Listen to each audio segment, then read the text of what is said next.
Good morning. It's day 3 of my December daily embodiment challenge for myself. So every day for December for self-care for performers, I am coming into connection with my handy dandy little Zoom computer and spending some solo practice time with you in your witness, which is really my witness while I'm recording to help me feel more comfortable. And then sharing it out there into the ethers for whoever comes its way.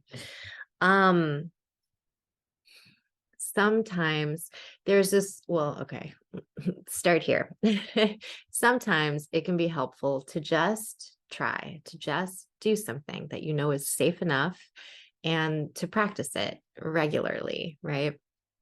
As performing artists, we need to practice our craft. We need to practice our technique. We need to show up into the patterns that are going to help support us when we get on stage or in front of the camera or whatever medium we are utilizing to convey whatever it is we are conveying.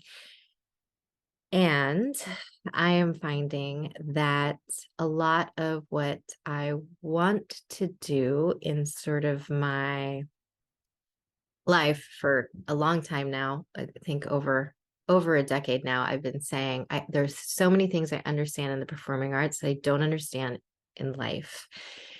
Some of the things that I've realized and recognized is that in the performing arts, we have a very small amount of time and the comfort and security of being like wrapped in archetype or character. So it's less personal.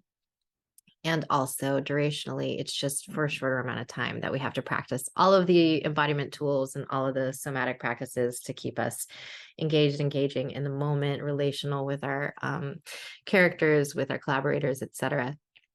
Whereas in life, things are more durational. They're like a long period of time, sometimes that take up a period that within our performance might be representational with different tableaus or with a different, like, what's that called? Hodgepodge, meaning, when they bring things together, and montage, like a passage of time, right, is shown. And in life, we live the passage of time. And so there are what might happen in the 30-second montage happens in 3 to 6 months of our life, sometimes before anything new happens in our story arc. And so I think that recognizing that as part of the process of living the story of our lives is a really important component. And I think for today's self-care practice, I want to bring that into consideration for this practice, that some of what we learn as artists, as performers, we can take and utilize those tools or that perspective or that framing or that like way of storytelling, and they can become transferable skills if we figure out how to transfer the skills into our daily life. I just noticed I still have my Nesto blankets over on the couch for comfort, connection. I didn't need to use it yesterday, which was like the first time in a long time. So I think these first 2 days of just ripping off my metaphoric band-aid and just showing up online, not overthinking of it, just being in practice, being with the vulnerability that comes with the fear of being seen, being witnessed. Um, and it's not just in my head that I've had enough cruel things said randomly on the internet, which I'm sure many of you have as well, that there's a really legitimate experience that happens when you receive or are spoken to a certain way, even as we can recognize that we don't take things personally, and it is just part of a kind of experience of I don't want to say it that way. I really want to challenge, I think, the narrative of performing artists asked to be torn apart, and that people who are on the public stage deserve or should expect to be treated viciously, horribly, and verbally abusively. And I want to challenge that narrative, and I hope that that's something that can continue to be something I'm able to steep more into with the more work I do with self-care for performers, because I've been doing a lot of research around, because the more we practice showing up and being seen, and the more visible we are in our respective field, whatever that is, whether that's as an actor, a dancer, a singer, even if it's not even, but like also if it's more design oriented and theoretically like you are behind the scenes, but your work is still out there. Anytime something that we pour our craft and our heart and our soul into, and we gift it forward, I think that's an offering of vulnerability. That's something also that when we bring our vulnerability forward, there's also an awareness of, as I share this, whoever receives it or doesn't receive it, like I can be hurt by that exchange or lack thereof. And one of my former acting teachers, Art Wolf, who I studied with for many years, and he's now since passed away, but he used to say, where was I going with this? I just lost it. I just started thinking about him, and I kind of went off into a little mental just missing of him. But I was gonna say, we were talking about something. I don't know what we were talking about. Wow. So a lot of what I want to do is allow free association, stream of consciousness. And sometimes what happens with stream of consciousness is we lose the thread. Sometimes what happens with stream of consciousness is we bump up against a heavy emotion or something that's meaningful to us. And then it's like words or thoughts or through lines just sort of evaporate. I've noticed that happens for me. And this might not be all bodies. It might be my particular neurological patterning coupled with my practices and the way I like to work, and maybe a myriad of other things as well. But I'm just going to let that be okay. And I'm going to step today into our practice. Today I came, in the last 2 days, I've had to, out of my nerves, pause the video and go get a warm cup of tea and some Kleenex. So today I have my warm cup of tea and my Kleenex already with me, because I am prepared for that. I have a lavender chamomile tea today, and it's nice and warm and cozy.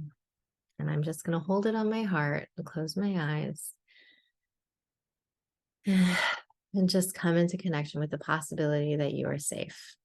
The you that's out there, the yous that connect to my work. And part of what we do, we can't control. And also part of what we do and how we choose to allow our connection points or interfacing with whether that's the public or whether that's our community or whether that's our specific relationships or our collaborators, we do have more agency than we are often either, I don't know if it's that we're often that we're led to believe or encouraged to believe, or that people feel like they want to take the time to consider, but we really truly do. And I've been studying a lot of boundary work and assertiveness, and as well as deep healing practices, different spiritual tools, and also just relational wellness techniques and skill sets for communication for several years now, so that I can come into connection with my relationship with the performing arts, and also share some of what I've gleaned and gathered along the way to see if they're helpful little nuggets for some of you. A lot of us have similar challenges that we face within the wanting to be seen, not wanting to be seen dance. And so hopefully this will help some of you, even as I'm doing this 30-day challenge to help rip my Band-Aid off. My metaphoric, emotional embodiment Band-Aid. Today, we are again working with The Essential Art Therapy Exercises book by Leah Guzman. And the subtitle again is Effective Techniques to Manage Anxiety, Depression, and PTSD. I was finding that with my embodiment practice, that while I do have training with certain tools that were co-created by a theater practitioner and a psychotherapist to create like a container for embodiment technique to explore embodied empathy for parts of oneself or another, or whatever it is you're curious to unpack and get to know a little bit more. What I was finding that there was something for me that I want in my practice that can feel a little bit more directive, a little bit more clear on where we're ultimately headed, that it's not only about empathy and we stop there, that it's also and just finding what we find with maybe some targeted and very good questions that can help kind of unpack and recenter and find ways forward. But there was sort of this ever evolving organic nature to that, which is beautiful and I do love. And at the same time, there is a part of me that kept coming up in those embodiment practices with that modality that I just wanted a way forward. I just needed a targeted, like, clear path. I needed to know where I was headed, and I wanted to engage the part of my mind that had directional focus. And it was like that didn't feel like with the kind of practice that we were doing that was often the part that I was able to empathize with and find the clarity of that piece. It was more like, let's compartmentalize that piece, it felt like, and let's go in a different way. And that wasn't working for me. And maybe if I kept doing it, I would have eventually integrated that component. I don't know, but that's the component that I really need. That I really need. I need it. There's something there I need. And there's something about the meaning, the message of it, the experience of it, the clarity of it, that feels like the core content of my life's purpose, right? But what it is I'm going to devote myself to throughout this life to feel like I have a sense of meaning, right? And life's purpose and meaning, that's so personal for each one of us. And this is where I'm finding mine. So here I am sharing it with you. Okay, so we're still in chapter 5, which is the writing section of this book. And we're going to do the third exercise today for the third day. And this one is called Helpful and Harmful Chart. And again, if you want like the written out, like single prompts for how I'm walking through practice today, you can become a self-care garden member, join my Patreon, or you can also pick up a copy of Leah Guzman's book. I don't know her. She's wonderful. I see her online, and I just really like the way she presents her work, and it's a great resource. So those are a couple of different ways that you can feel even more held if you want to step into your own practice around this. So this is a writing practice, and I have been translating her writing practices into embodiment practice. And I'm going to do the same thing again today, but this particular one, I wanted to do the writing practice first and then step forward. So I did that, and I'm going to read to you what the practice, and will I?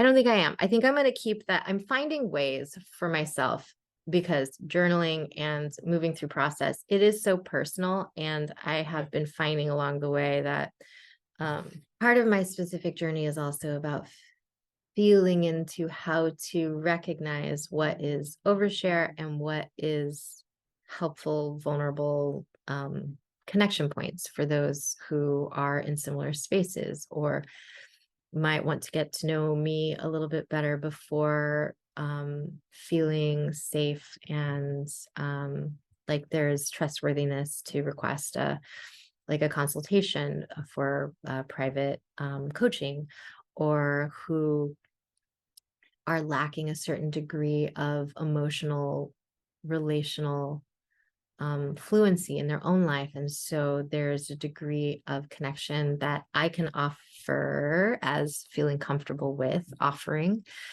That's maybe more vulnerable, more honest, more transparent than we usually get out out there. Like, I'm trying to have it not be so fear-based, my experience of the great out there. And this is one thing, maybe another transferable skill for, I've been solidly single on purpose for 5 years now, after being in monogamous relationships for like a straight 15, pretty much. And one thing that is present in the research and the practices I was doing to figure out, well, how do you date? What is dating? How does that work? Because I just went from commitment to commitment, that one of the things is to start to soften and practice being willing to be met and to receive things that do feel good from people who you might want to connect with. And so I would practice receiving more open doors and more, you can go first in the line, and just saying, oh, thank you, like, and receiving kindness from people. And that could be strangers on the street, they could be my friends, they could be even family members. But for me, it was just about coming into the, oh wow, the world is safe to meet and to be received by, and how lovely is that. And so I was practicing a lot of that, and that's sort of more like the feminine energetics of it. And now I think I'm practicing more like the masculine energetics of it, which I'm feeling very disconcerted about. So I'm a little messy right now as I am gaining my ground here, but the masculine energetics are more, they're more direct and focused and clear-minded and goal oriented and provider. And for those of you who, because I know there's a lot of talk now about sexual identity and orientation around gender norms and molds and whatnot. And I would like to invite us into the openness and willingness that when I'm speaking about masculine energy or feminine energy, that they are just principles of what helps reproduction or creative process, right? So creativity and reproduction are the same thing. So the act of creation, it takes two different experiences that need one another in order to create new life. And so we, in our bodies, as well as in our psyches, as well as interrelationally, regardless of the two bodies in a relationship, the partnership often is there's a receiver and a giver, and it can even change back and forth, a giver and a receiver. And there are ways in which are more energetically, spiritually feminine to give and receive, and there are ways in which you can be more energetically masculine, giving and receiving. And in my personal path and journey, I want to create the possibility for myself and for others more and more that there is something really beautiful about both, and having an ability to trust both of them, and the ability to integrate sometimes from a wholeness, all of them, into the wholeness of who you are, right? Because when we bring the two together, there becomes, like I was saying before, two things to create a new thing. We can also utilize our concept of our masculine and feminine essences and allow them to become a wholeness of new creativity, which can then be the flowering of our authentic identity. So this is sort of my theory, like, I don't know if that's a theory, but it's there are spiritual practices and tools and walks of life that will speak this way, Taoism, and more less about the sexual polarity of Tantra, but more about the coming into the oneness part and the pathway towards that come from a framework of those kinds of energetic dynamics. So here we are in the helpful and harmful. So I was talking about feminine, masculine, right? And finding the healthy ways of giving and receiving. Now we're going to talk about helpful and harmful, right? So here's a couple of things. Let's unpack that a bit. Helpful is framed as a positive. Harmful is sort of framed as a negative. There's also a lot framed as like good and bad, light and dark, in our lives. And there's a lot that I see related to the sociopolitical challenges we have, where there's a lot wrapped up in the not good parts of things, and then we just stop doing them altogether, and we don't look at how they're serving the people involved with them, how they are allowing some sort of, maybe it's not a productive or a helpful coping strategy, but they're nuggets and pieces of something that needs to be integrated even within that denser content. And so I want to take a look at, if you do this practice with me, also the where maybe there is a way to connect to the undercurrent, the unmet need underneath the whether they're harmful or helpful strategies. And when they're harmful strategies, maybe we can release some of the harmful ways in which we were doing them, and maybe the behavior itself isn't so terrible. Maybe it's something you still do want to stop because it's just not as healthy as you'd like to live into. And that's okay too. But that we can release some of the more self-destructive or hurtful ways we might be utilizing some of our behaviors. Okay, so helpful and harmful chart. I don't know if any of that was too rambly. You let me know. I'm still figuring this whole how I share my process and practice thing with you. So the benefits of this helpful and harmful chart are that it promotes good decision makings and coping skills. The exercise time is about 15 minutes, and the materials are a journal and pen. You and I, we're going to do it in embodiment form. So this exercise provides a visual representation of coping skills. When you realize you have the tools to tackle your feelings of being overwhelmed, stressed, angry, or sad, you feel empowered. Ooh, let's read that again. When you realize you have the tools to tackle your feelings of being overwhelmed, stressed, angry, or sad, you feel empowered. So good. We all get stressed. It's how we constructively deal with the stress that's important. This exercise has helped clients realize that they are always supported. It helps them gain control over their emotions. Step one, we're going to do this in embodiment. Okay, so we're going to do this the same way we did for yesterday's, where I'm just going to divide the frame right here into a left column and a right column. And now we're going to create over here on the left. This is helpful. And this is harmful. Those are the labels. Okay.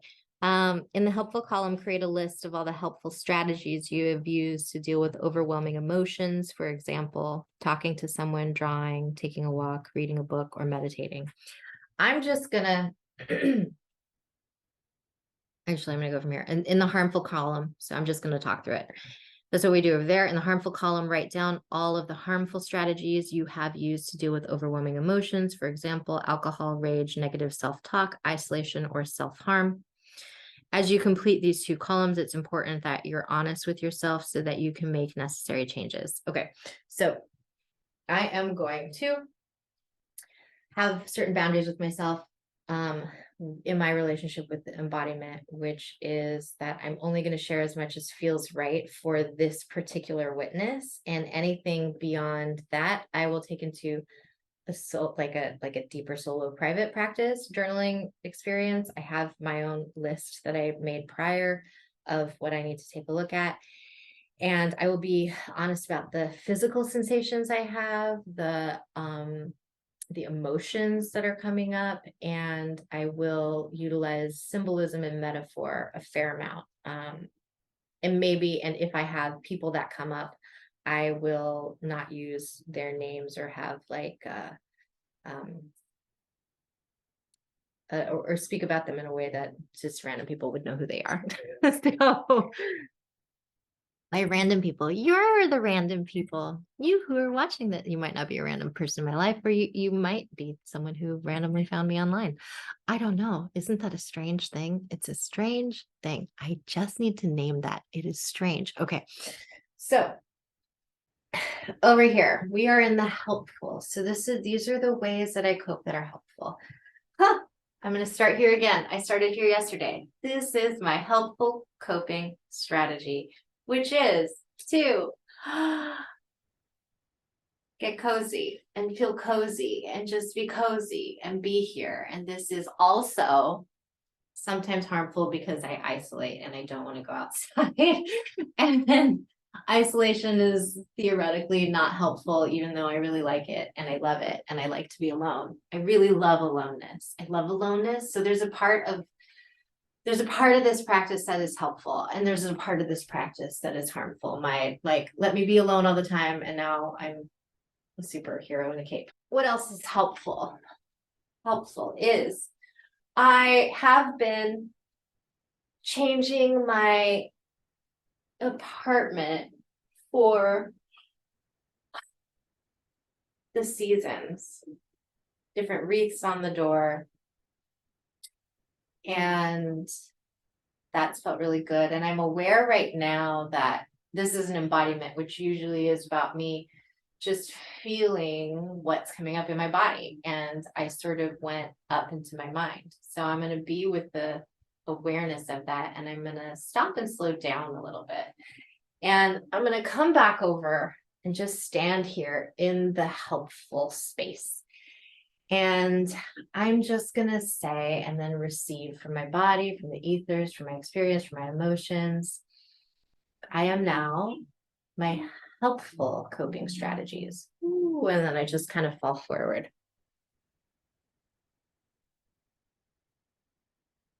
Yeah, my eyes are closed and I'm falling forward. How is that helpful? I don't know. It's like a trust fall. Yes, that's a helpful strategy. But then I said that a trust fall, and then I didn't need or want to do it again. So I guess naming that allowed that to change. But there's a bit of one of my healthy coping strategies, I guess, is learning how to fall forward and trust with my eyes closed, and just like, I do know that there's a certain amount of space in front of me before there's the table. So like, I'm not worried about bumping into something because I have clarity around like spatial awareness. Now I'm just gonna rock side to side. It feels good. I can hear music from one of the other apartments close by. And this kind of like this floaty feel reminds me of yesterday's practice too, where I was in this left side and I was feeling like seaweed.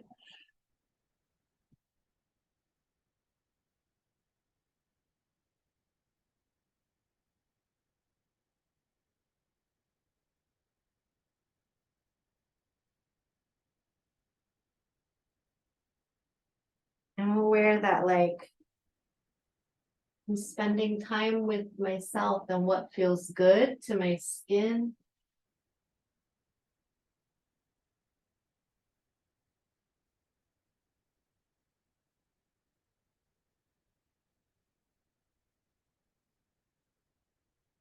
Like feeling the touch of my hand on my body feels soothing.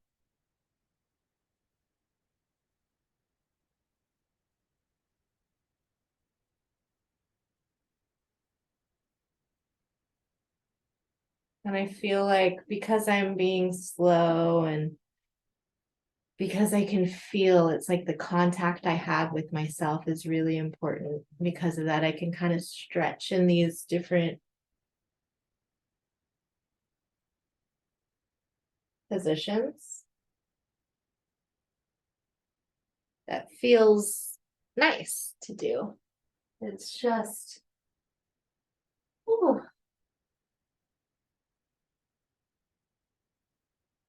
I don't have to know why I'm doing what I'm doing. It's just sort of like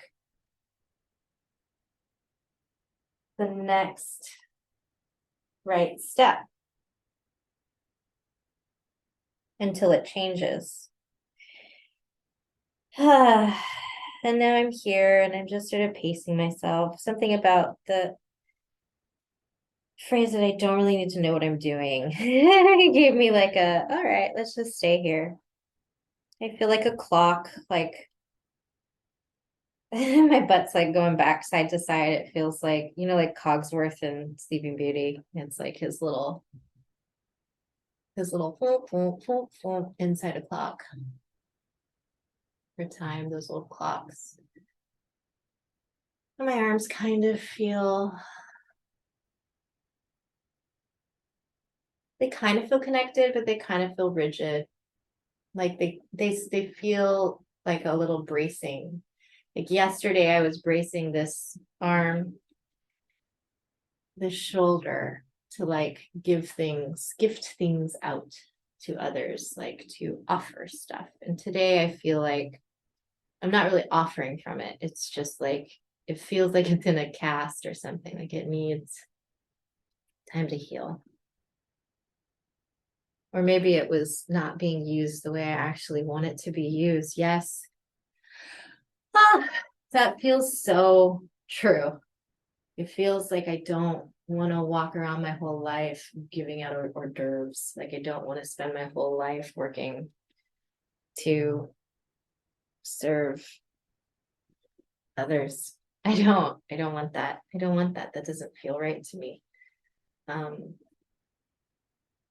Not that it's not lovely to do that sometimes, and not that it's not lovely for others who might feel called to do that as part of their meaning or purpose in life. It's not about saying that that's a bad thing. It's about being honest with myself that I don't want that. That's not my thing. That's not the thing that is gonna help me, period. Ugh.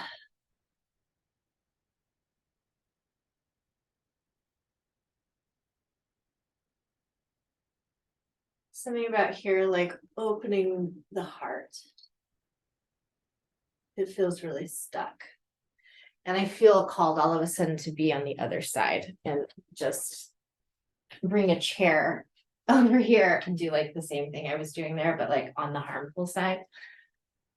And oh, but I can't do that over here. Over here, oh, it's so painful. There's something so painful.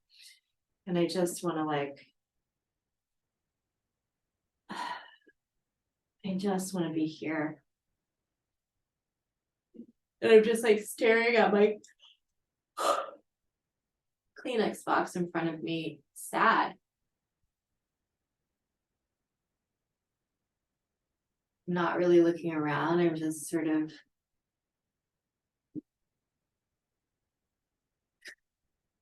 focused in this one spot, in this one area, in this one direction. And it feels really clear that like there's something about the way I'm doing it that feels imprisoned. Like it feels like if there doesn't, it's not like there's something wrong with seeing something and like being clear and focusing on it. It's just that something about the way in which I'm doing it is feeling like too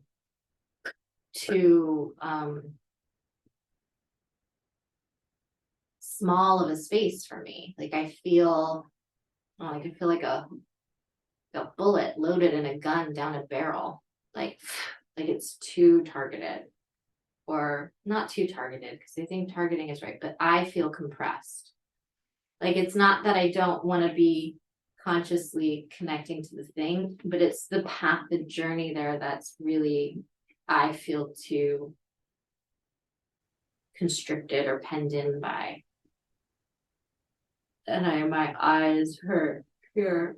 And I just want to like soften, open them. And I want to see if I can be here with this, what's not working piece a little bit more. And I'm like covering my eyes and just saying no. It's like, well, if I can't see where I'm going, or if I can't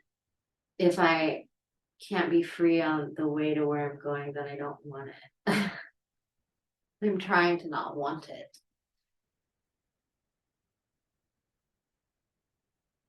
Or maybe I just don't want it. But it feels like now all of my focus is after what I just did. Instead of being all out there really focused, it's just all like inside my experience. It's like I don't even know if that other world exists anymore. That Kleenex directional focus. It's just I don't even know if it exists. It's like not in my awareness.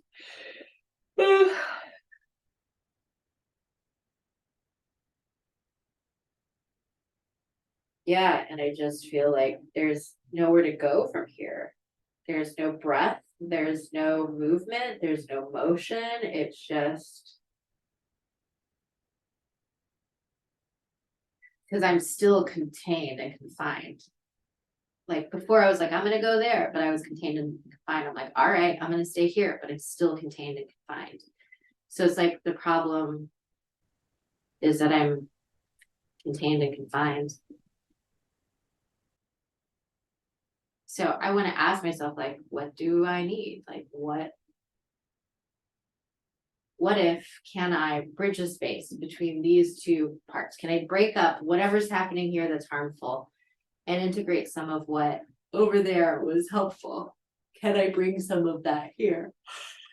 What was that? I was opening up. It was opening up through the heart.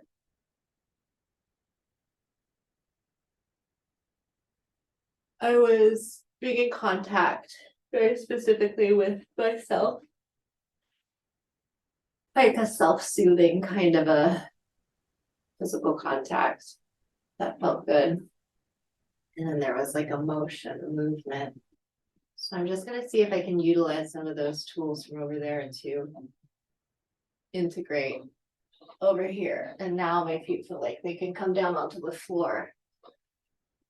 That feels, kind of scary. Like over here, now my feet are off the floor. They're like not quite ready for that yet. I need a little more time. But they were able to come off of the chair. And I'm going to let them dangle a little bit, but they don't feel ready to touch the floor. Or maybe just my toes. Just my toes can touch the floor.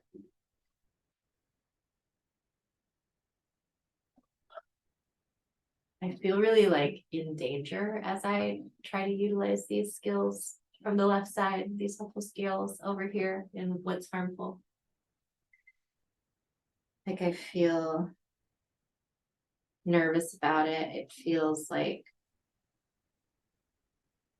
really exposed. I feel really exposed. And my eyes are so closed. Over there though, at the beginning, my eyes were closed and I was falling forward. So this is a little bit of a mirror in a way, I think, of like what was helpful. The closed eyes and fall forward. Now I'm like closing my eyes and just like allowing myself to integrate some of these healthier ways of living, being, embodying.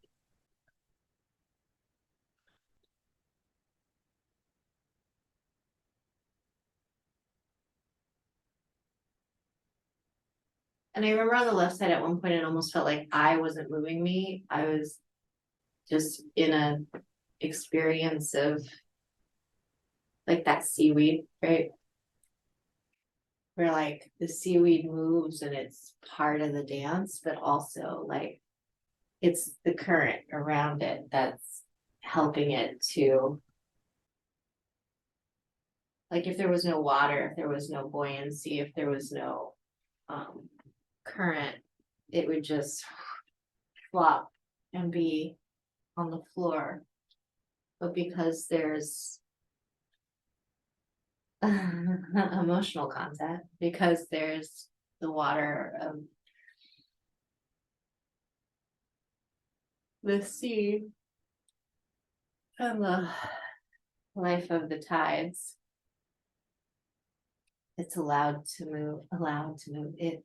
It's interrelational. And so it has like a co-creative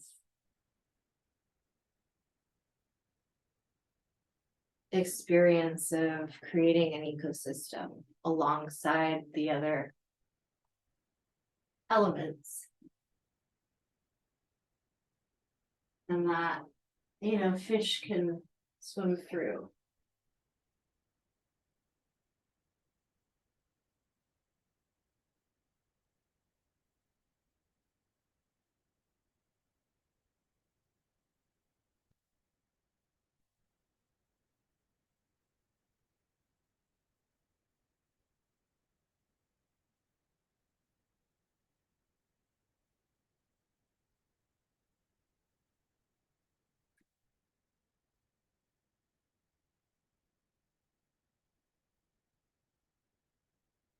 And I'm asking myself, well, where am I headed? I want to be like, but what about like, can I take the mask off? And is there a direction from here with the integration of this seaweed? Am I just seaweed, or is there a way that I can utilize these healthy skills to just relate, but I want to relate with clarity. I want to relate with intention. I want to relate with the nuance of where I'm headed. And maybe I don't fully know what that is, and maybe that's okay. And also, I do. And that felt good to say. It felt good to honor that. I want to be here in the center of my little split self. And I want to like open to it.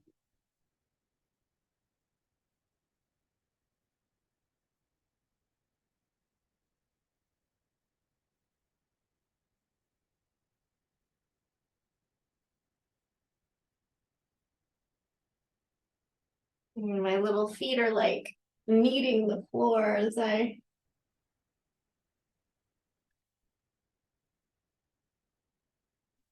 integrate the energy.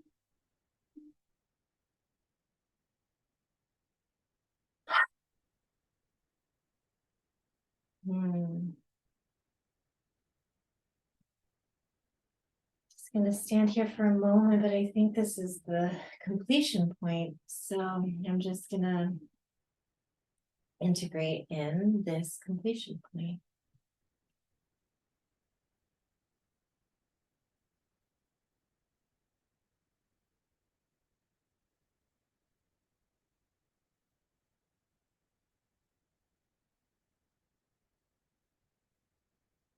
There was an awareness that now I get to come focus like I couldn't focus before on this Phoenix box, or I could, but I couldn't move towards it. Now I feel like, oh, now re-entering space with you is a kind of redirection of clarity and focus.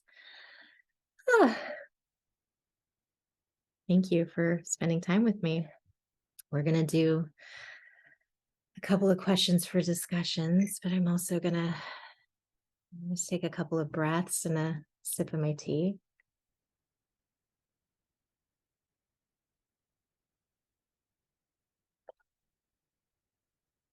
If you need to do anything for yourself, a couple of breaths or a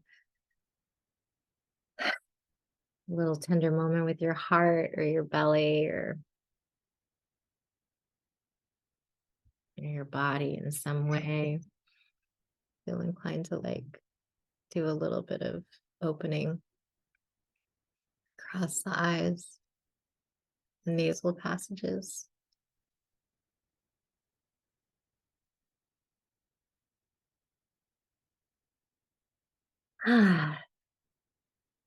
Okay. Scratch the head. Come on out of the trance. That space, that liminal in between space. Okay. Questions for discussion. How have you been responding to overwhelming emotions? Well, I've been shutting down on my couch and I've been feeling frozen and unable to move towards my goal. Pretty accurate. That's what I walked. What's been happening. Okay. Then avoidance is a strategy to handle emotions that presents itself in many ways. Some of these ways include watching television or not engaging with others, both of which are harmful ways to deal with overwhelming emotions. The underlying uncomfortable feeling is still present. It's important to be proactive in dealing with issues. Have you been using helpful or harmful strategies?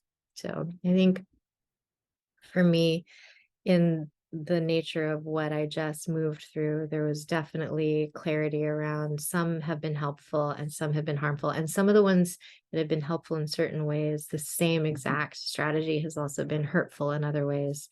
And I utilized some of what was helpful about it to integrate into the harmful experience and let that break it up a little bit and then find the integration in the middle ultimately is what I recall. But I'd be curious for you what you recall or what you noticed or what you tracked, and if any of it relates to something you're going through or something that you empathize with or something that might have been helpful for you or for your relationship with how you witness a loved one and wherever they're at right now or have been in the past.